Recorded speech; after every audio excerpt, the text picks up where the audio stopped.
Hello friends, target towards selection में आपका स्वागत है। अगर मेरा चैनल अभी तक आपने सब्सक्राइब नहीं किया है तो चैनल को सब्सक्राइब कर लीजिए, क्योंकि अभी मैं यूपी पीजीटी और टीजीटी की तैयारी करा रही हूं। तो जिन लोगों ने भी फॉर्म भरा है और एग्जाम देने जा रहे हैं, चाहे वो टीजीटी का हो चाहे पीजीटी का हो, तो वो मेरे साथ जुड़ सकते हैं। और बाकी मैं प्रतियोगिता दर्पण भी लाती हूँ हर मंथ 10 और 11 तारीख को, तो आप सब जानते हैं जो लोग मुझसे जुड़े हुए हैं। और मैंने अब तक ग्रुप के 2 पार्ट डाल चुकी हूँ, या पार्ट 3 है आपका। जैसे कि हमने पहले भी डिस्कस कर लिया था कि हमारे जो सिलेबस में है, पीजीटी का सिलेबस मैंने आपसे डिस्कस किया था, उसमें ग्रुप थ्योरी भी है। तो मैं ये बता दूं, आपके पीजीटी और टीजीटी के सिलेबस में बस इतना सा डिफरेंस है कि वहां पर 10th लेवल का भी पोर्शन आएगा टीजीटी में, और पीजीटी में नहीं आता 10th लेवल का, वो 12th लेवल का ही आता है। तो हम जो है ग्रुप पार्ट आज 3 डिस्कस करेंगे। मैं प्रॉब्लम्स डाल चुकी हूँ और ग्रुप की प्रॉपर्टीज डाल चुकी हूँ। आज मैं जो कराऊंगी वो होगा परम्यूटेशन से रिलेटेड पूरा ग्रुप। ऑर्डर होगा एलिमेंट का, कैसे निकालते हैं, छोटे छोटे क्वेश्चन भी आ जाते हैं, तो आज हम उसको डिस्कस करेंगे। तो आइए डिस्कस करते हैं अपना ग्रुप पार्ट 3। तो देखिए, सबसे पहले मेरी डेफिनेशन है ऑर्डर ऑफ एन एलिमेंट। अगर आपसे निकालने के लिए आता है कि किसी भी एलिमेंट का ऑर्डर बताइए तो कैसे निकलेगा, तो देखिए इसमें डेफिनेशन पहले देख लीजिए, फिर उसके बाद मैं बता दूंगी कैसे सॉल्व करते हैं। The order of an element A, suppose करो एक ए एलिमेंट है, किसी भी ग्रुप में है, तो जो स्मॉलेस्ट पॉजिटिव इंटीजर होगा, छोटे से छोटा इंटीजर लेंगे n, जिसमें a की पावर n की वैल्यू क्या हो जाएगी, e के बराबर आ जानी चाहिए। यानी कि वही का वही एलिमेंट आ जाना चाहिए, आइडेंटिटी आना चाहिए। और डिनोट करते हैं इसे ओ ए से। अगर हमारा कोई भी इंटीजर एग्जिस्ट नहीं करेगा तो कोई भी एलिमेंट जो होगा उसका ऑर्डर जो होगा वो इनफाइनाइट हो जाएगा। फॉर एग्जाम्पल हम देखिए इसको लेकर चलते हैं। क्वेश्चन है हमारा, ये g है, a square, a cube, a की पावर 4, a की पावर 5, a की पावर 6, b ए मल्टीप्लिकेटिव ग्रुप, हमें गिवन है a की पावर 6 इक्वल टू e। तो देखिए मैं कैसे निकालूंगी, अगर मेरा सपोज करो मुझे a स्क्वायर का ऑर्डर निकालना है तो मैं क्या करूंगी, a स्क्वायर लिखूंगी। और a स्क्वायर में देखिए कैसे, मुझे 6 बनाना है किसी भी तरीके से, तो मैं a स्क्वायर में क्या लिखूं, 3, तभी तो 6 आएगा ऑब्वियसली। a की power 6 is equal to e। तो हम ऑर्डर कितना मानकर चले, मैंने n कहा था पावर, n हमारा ऑर्डर होता है, तो n मैंने कितना माना, 3, तभी मेरा 6 आया। तो मैं कह सकती हूँ a स्क्वायर का जो ऑर्डर होगा वो कितना आ जाएगा, 3 आ जाएगा। तो आई होप आपको ये वाला समझ में आ गया। एक और ले लेती हूँ इसी का एलिमेंट। देखिए मैं एक सपोज करो a की पावर 4 उठा लेती हूँ। तो देखिए a की पावर 4, इसमें मेरा कैसे आएगा, 6 या 6 के मल्टीपल भी आ सकते हैं। तो देखिए अगर 6 तो आ नहीं सकता 4 के मल्टीपल में, 8 होता नहीं है। अगर क्यूब लें तो 4 या 12, 12 होता है। तो हम क्या ले लेंगे, यहाँ पर क्यूब ले लेंगे, जिसको हम दिखा देते कैसे आएगा, a की पावर 12 आ जाएगा, यानी कि a की पावर 6 का स्क्वायर आ जाएगा, e का स्क्वायर यानी कि e आ जाता है। तो यानी कि आपका ऑर्डर यहाँ भी कितना हो जाएगा, आपका ऑर्डर हो जाएगा 3, यानी कि ऑर्डर ऑफ a की पावर 4 इज इक्वल टू 3। आप ऐसे निकाल सकते हैं। 5 का दिखा देते हैं कैसे निकालेंगे। आप कहोगे कि 4 का ही निकाल रहे हैं। देखिए 5 दूनी 10, 5 तिया 15, 5 चौक 20, 5 पंचे 25, 5 छंग 30। अगर हम ऐसे निकालेंगे तो देखो 30 आ गया, 30 तो 6 होता है भाई, 6 से देखे तो 6 पंचे 30 होता है। तो अगर मैं ऐसे लिखूंगी a की पावर 30, तो मैं इसको भी ऐसे लिख सकती हूँ ना, a की पावर 6 का पावर 5, तो देखिए ये भी तो e आ जाएगा, e। तो हम a की पावर 5 में ऑर्डर क्या लिख सकते हैं, 6। आई होप समझ में आ गया होगा। चलो इसके जैसे एक और क्वेश्चन ले लेते हैं। आप अब उसका सबका निकाल लोगे, a का भी निकाल लोगे, a क्यूब का भी निकाल लोगे, a की पावर 6 का भी निकाल सकते हो। फिर से एक बार समझा देती हूँ, हमें केवल 6 के मल्टीपल लाने, हम इस तरीके से मल्टीप्लाई करेंगे, पावर वो लगाएंगे जो हमारा 6 के मल्टीपल आ जाए, वही आपका ऑर्डर हो जाएगा। एक क्वेश्चन और देख लेते हैं। देखिए कल मैंने ये क्वेश्चन कराया था, तो आपको पता है आइडेंटिटी एलिमेंट क्या निकल कर आया था, आपका 1 निकल कर आया था। तो हम कह सकते हैं कि अगर हमारा 1 आ जाएगा तो हम इस तरीके से लेंगे, जैसे हमने 1 लिया तो 1 की पावर 1, फिर भी 1, 1 की पावर 2, फिर भी 1, तो ऑर्डर ऑफ 1 कितना हो गया, आंसर 1 ही आ जाएगा। ठीक है। अब देखिए -1 का हम निकालेंगे तो कितने में आएगा, अगर मैं -1 का पावर 1 करती हूँ तो -1 आएगा, माइनस पावर की 1 2 करती हो तो कितना आ जाएगा, 1 आ जाएगा ऑब्वियसली। और मेरा आइडेंटिटी एलिमेंट कितना था, 1 होता है। कल मैं इसके केस में निकाल के दिखा चुकी हूँ कि आइडेंटिटी एलिमेंट क्या होता है। इस केस में 1 आता है, तो ऑर्डर ऑफ -1 कितना हो गया, 2, क्योंकि स्क्वायर करके आया। अभी i का निकाल देते हैं। i की पावर 1 करोगे तो i आ गया। i की पावर 2 करोगे तो -1 आ गया। i की पावर 3 करोगे तो i आ गया माइनस के, और i की पावर 4 करोगे तो 1 आ जाएगा, क्योंकि -1 का स्क्वायर करोगे तो i स्क्वायर -1, और फिर से स्क्वायर करोगे तो -1 का 1। दैट्स मीन हमारा ऑर्डर ऑफ i कितना हो गया, 4 आ गया। आई होप आपको समझ में आ गए होंगे ऑर्डर निकालने। किसी का भी ऑर्डर पूछ ले आप इस तरीके से निकालोगे, यानी कि आइडेंटिटी एलिमेंट आना चाहिए, वही उसका ऑर्डर होता है। नेक्स्ट टॉपिक की तरफ चलते हैं। देखिए अब मैं शुरू कराऊंगी परम्यूटेशन ग्रुप, क्योंकि इसी के पार्ट चलेंगे। ये बहुत इंपॉर्टेंट सेक्शन है परम्यूटेशन ग्रुप का, और इसी में बहुत सारे आएंगे, जैसे इसका इनवर्स निकालना या मल्टीप्लिकेशन निकालना या कंपोजिशन निकालना। देख लेते हैं।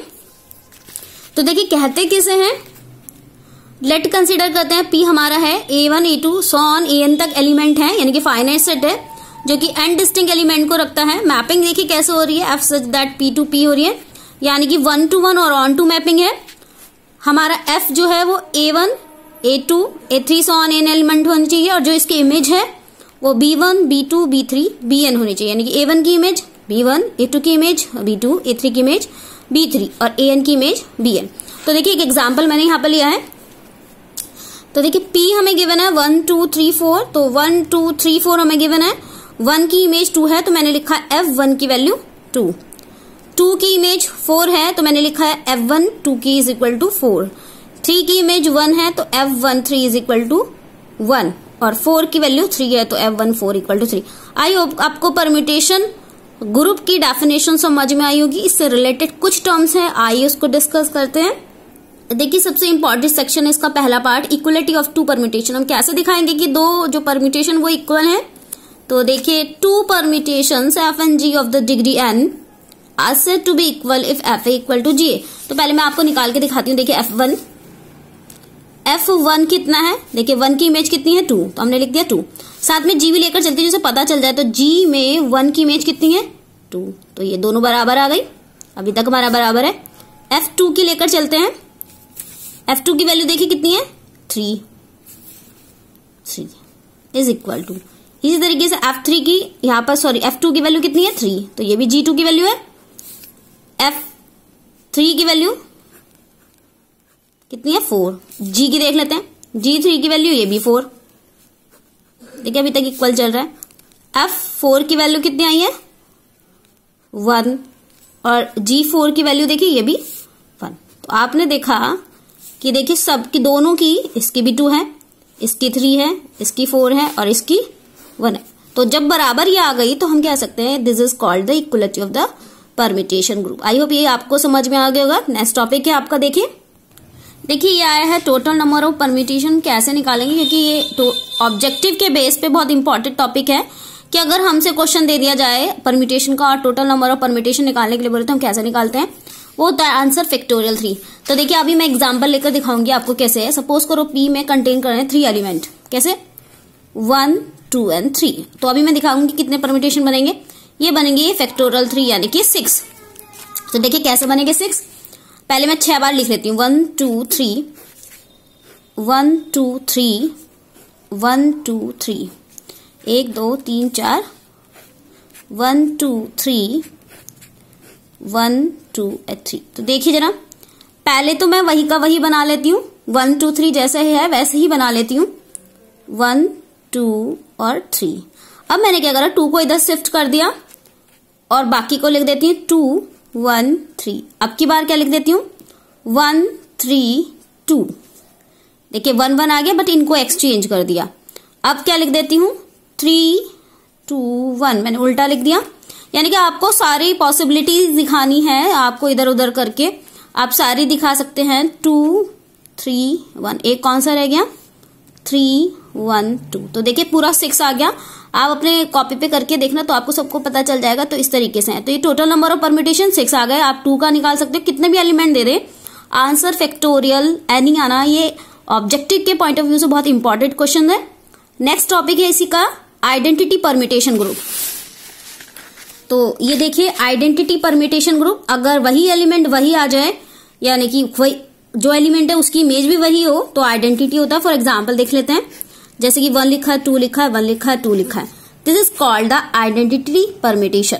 आपका आंसर वही का वही आ रहा है, तो ये हुआ आइडेंटिटी परम्यूटेशन ग्रुप। नेक्स्ट आता है प्रोडक्ट ऑफ परम्यूटेशन। तो देखिए कैसे निकालते हैं आप, अगर आपने सेट थ्योरी पढ़ी है तो आप ट्रांजिशन को जानते होंगे।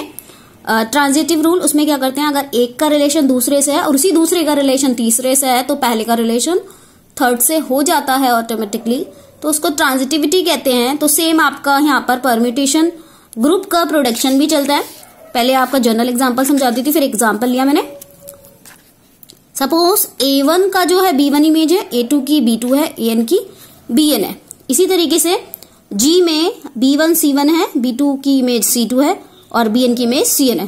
तो ऑटोमेटिकली क्या हो जाएगा, अगर हम फॉग लेते हैं, फॉग बोलते हैं यानी कि प्रोडक्शन ऑफ परम्यूटेशन ग्रुप, तो ऑटोमेटिकली A का रिलेशन B1 से, B1 का C1 से, तो A1 का C1 से हो जाएगा। देख लीजिए A2 का B2 से, यहाँ B2 का C2 से, तो ऑटोमेटिकली A2 का C2 से। तो आइए अब हम पहले इसको सॉल्व करते हैं, फॉग निकालते हैं। फॉग हम पहले पहला एलिमेंट लिख लेते हैं 1 2 3। तो आइए से सॉल्व करेंगे। मैंने कहा है देखिए यहाँ पर 1 का रिलेशन 1 से है, इसे हम दूसरे वाले को नेक्स्ट वाली ग्रुप में ढूंढेंगे, यानी कि 1 देखे कहां पर है, यहाँ। तो 1 का रिलेशन किससे, 2 से, तो ऑटोमेटिकली 1 का रिलेशन किससे हो गया, 2 से हो गया।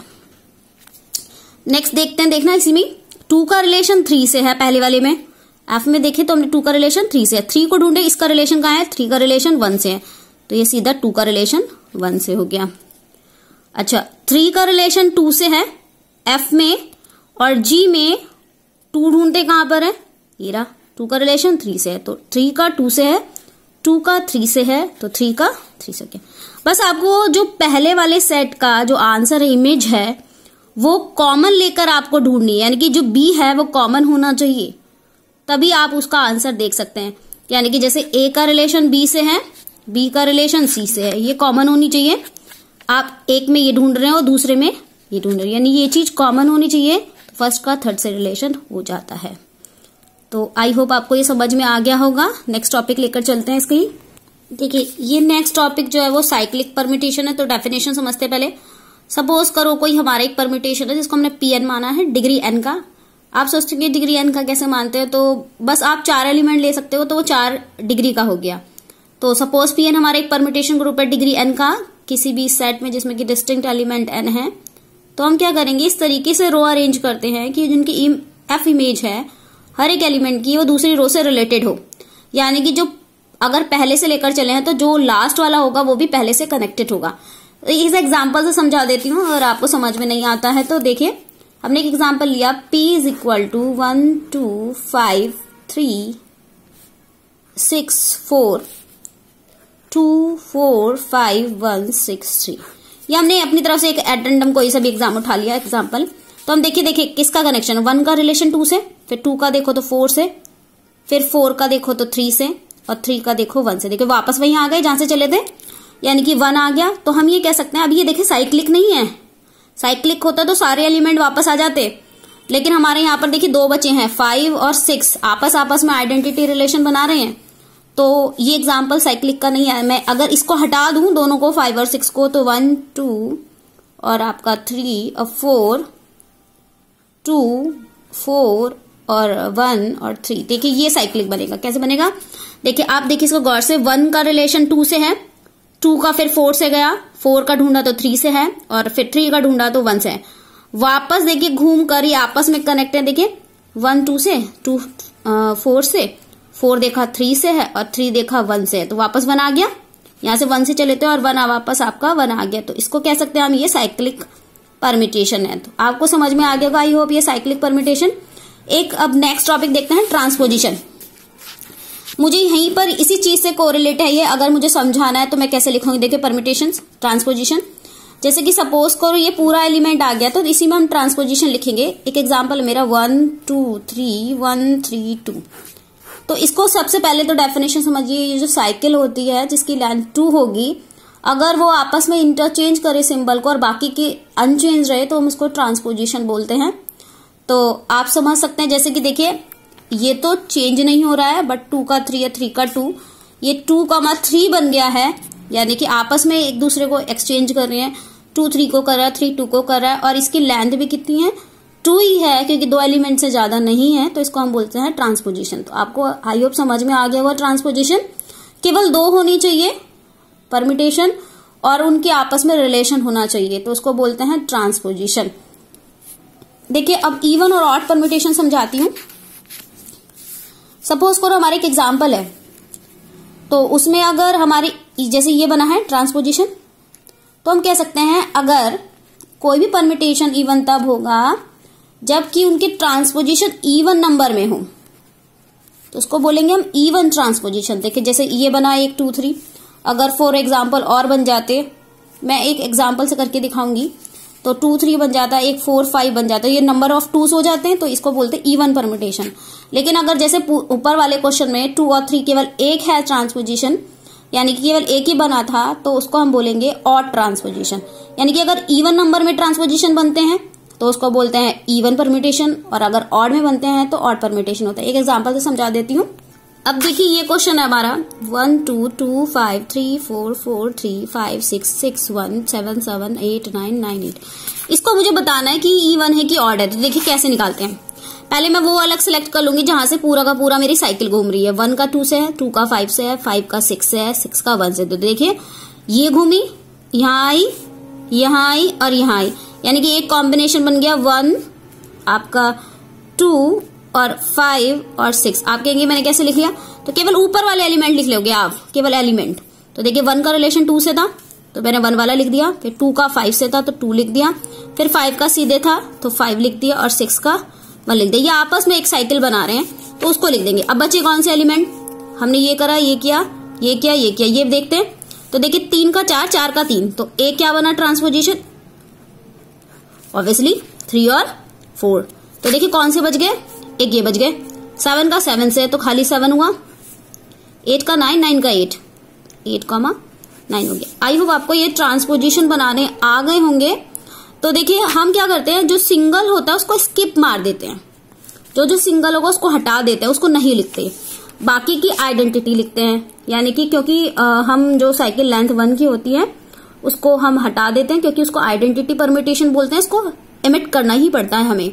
तो हमारा इसको हटाकर कितना बचे, क्योंकि आइडेंटिटी परम्यूटेशन था 1 2 और 3, यानी कि 1, 2, 5, 6 एक बना, एक 3, 4 बना, एक 8, 9 बना। मैंने आपसे कहा था कि जो ट्रांसपोजिशन होते हैं उनकी लेंथ केवल 2 ही होती है, लेंथ 2 ही होती है ओनली, उसके अलावा नहीं हो सकती। तो आप कहेंगे कि 3 4 तो लेंथ 2 है, 8 9 भी लेंथ 2 है, बट 1 2 5 6 लेंथ 2 नहीं है।